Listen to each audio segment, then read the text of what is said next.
and I'm excited to be here with you to talk about the question, will a bot take your job? So before we get into that, a quick introduction of myself. My name's Andy Ruggles. I'm a partner at PwC. I lead one of our businesses we call data automation, which is really how I help organizations, and we help organizations solve data and automation issues that they encounter every single day.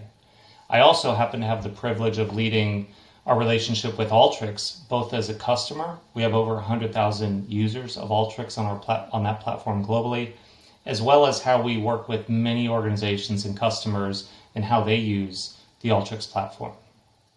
So let's jump into the main question, will a bot take your job?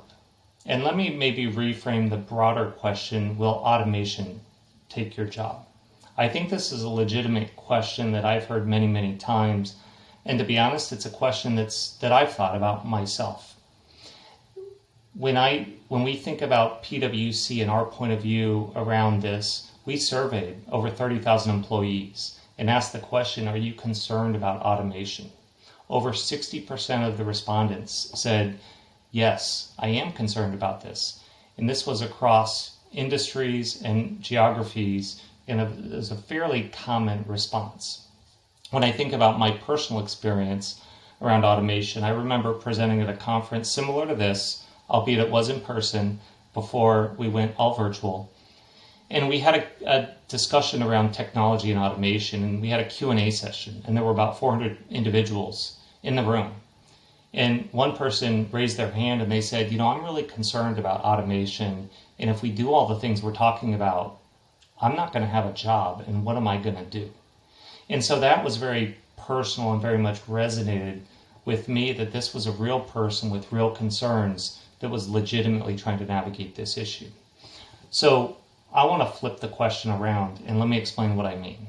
I think the first question is, what are we really trying to accomplish with automation? And I think a slightly different way of saying this question is, what value are we trying to drive to the organization or our team when we talk about automation? Based on our experience at PwC and having worked with a lot of organizations, we generally see three categories in how you need to begin to frame this discussion around automation and what are we trying to accomplish. First, I want to frame it around cost efficiency. Most organizations historically have been and will continue to be very focused on cost efficiency. We see automation as a clear opportunity to do that. Let me make that real and give a really simple example. If you're spending, hours doing something manually in spreadsheets, there's an opportunity to drive cost efficiency with how you do that work, to maybe take the time or expense that's associated with that and automating it and essentially taking that cost out. We know that cost efficiency is something we can all relate to, frankly, in all of our households, and I think all of us can individually relate to cost efficiency and how we do things. Any opportunity to reduce that cost is always going to be a good thing. We think that's going to continue to be the case for organizations. So that's one way to drive value and relevancy with automation. The second is risk management.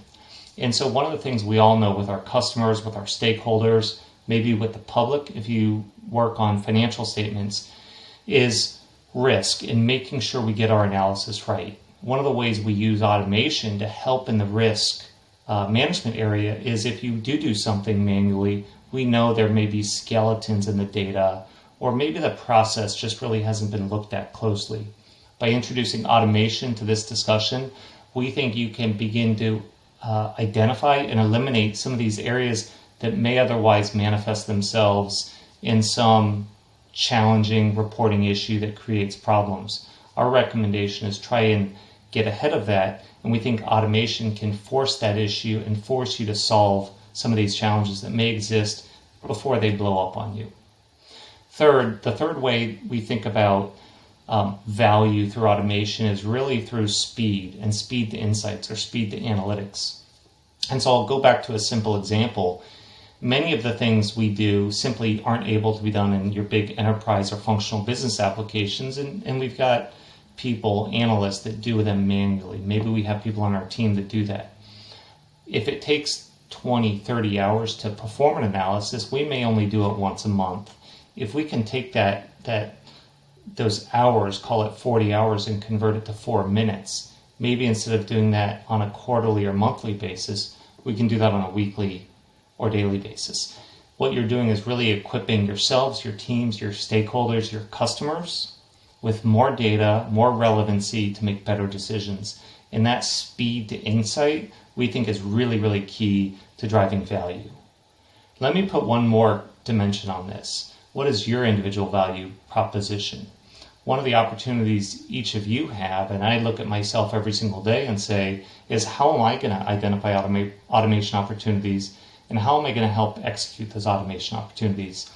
For all of us, we have an opportunity to really drive our individual value contribution as well as our value contribution to the teams and the organizations by introducing automation. So when I step back and ask the question, will a bot take my job? Will automation take my job? I think that's the wrong question to ask. I think the right question to ask is, what are you going to do? What am I going to do with the opportunity that's presented when we think about automation? Thanks for listening to this discussion today, and enjoy the rest of the Inspire event.